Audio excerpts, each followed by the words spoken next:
do me a favor.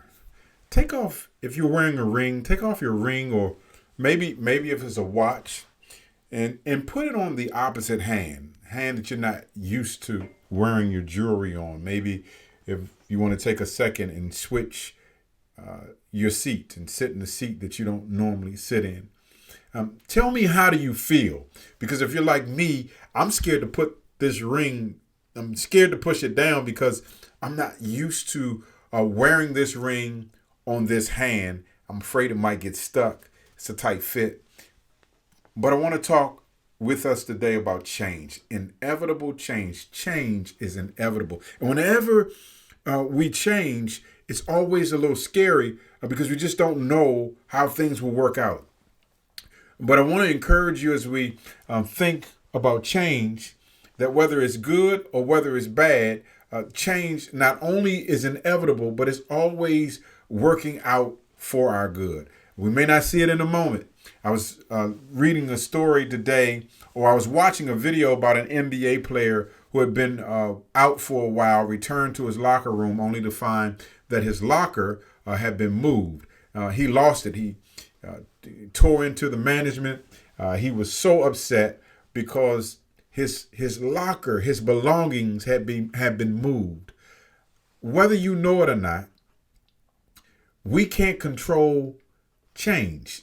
Some things that are changing in your life right now are beyond your control. The question for you and I is, how do we respond to change? Truth be told, we're getting ready to change administration. Some of us are elated about that. We've been praying hard that God would bring in a new change. Others of us, I don't know, not quite sure who they may be, but there may be some who are very sad and disappointed about change. The nature of change is that there's some changes that we get excited about, and there's some changes that we may be disappointed because we don't know how things are actually going to work out.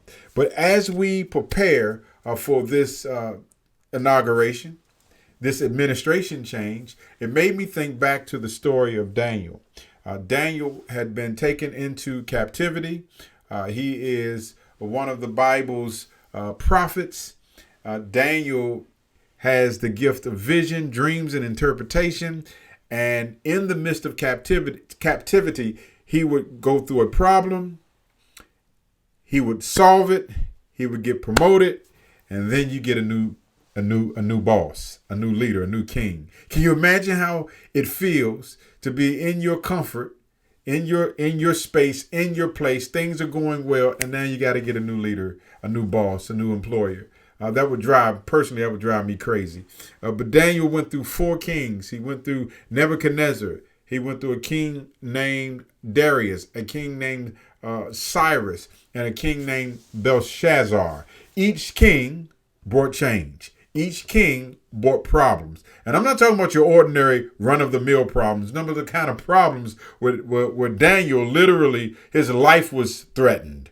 And I'm saying to you, no matter what you're going through, there are 3 things that I learned watching how Daniel dealt with change. Number 1, God rules over all. No matter who sits in office, God is large and in charge. Number 2, God has the ability to remove someone or to remove a leader who forgets who's really in charge. And number 3, God has power to promote you despite who's in office. So whether it's House, whether it's Senate, whether it's Republican, whether it's Democrat, whether the interest rates go up, whether they go down, whether the stimulus check comes, whether it's delayed, God has the ability to promote you regardless of the changes that you're going through. Remember that all things work together for the good of those who love him and are called according to his purpose. I just want to encourage you, as I look at Daniel, as I look at the changes that you go through, you can go through hell and think you're at the bottom of the barrel, and God can elevate you. And you can think you high on a hill and everything is going well, and you look up and you're down and out. Nebuchadnezzar, one of the kings who God had to remind, you're not in charge, I am. Just keep that in mind. that God can remove you if you forget who's in charge. This is what he said. He literally lost his mind. And God was behind it because Nebuchadnezzar was on his rooftop celebrating his success and forgot that it was God that gave him the success. So God had him for a season to go through some changes. In Daniel chapter 4, verse 34 and 35, this is what he says. He says, And after this time it passed, I, Nebuchadnezzar, looked up to heaven, my sanity returned, and I praised and worshiped the Most High and honored the one who lives forever. His rule is everlasting, and his kingdom is eternal. All the people of the earth are nothing compared to him. Remember that. All the people of the earth are nothing compared to him. He does as he pleases among the angels of heaven and among the people of the earth. No one can stop him or say to him, what do you mean by doing these things? All the people of the earth are nothing compared to him. Even when we have leadership, employers, circumstances that take us through changes, I want you to say to yourself, they are nothing compared to him. Why? Because he rules no matter who's in office. He can remove a leader who forgets that God rules, and he can promote you regardless of the changes that you're going through.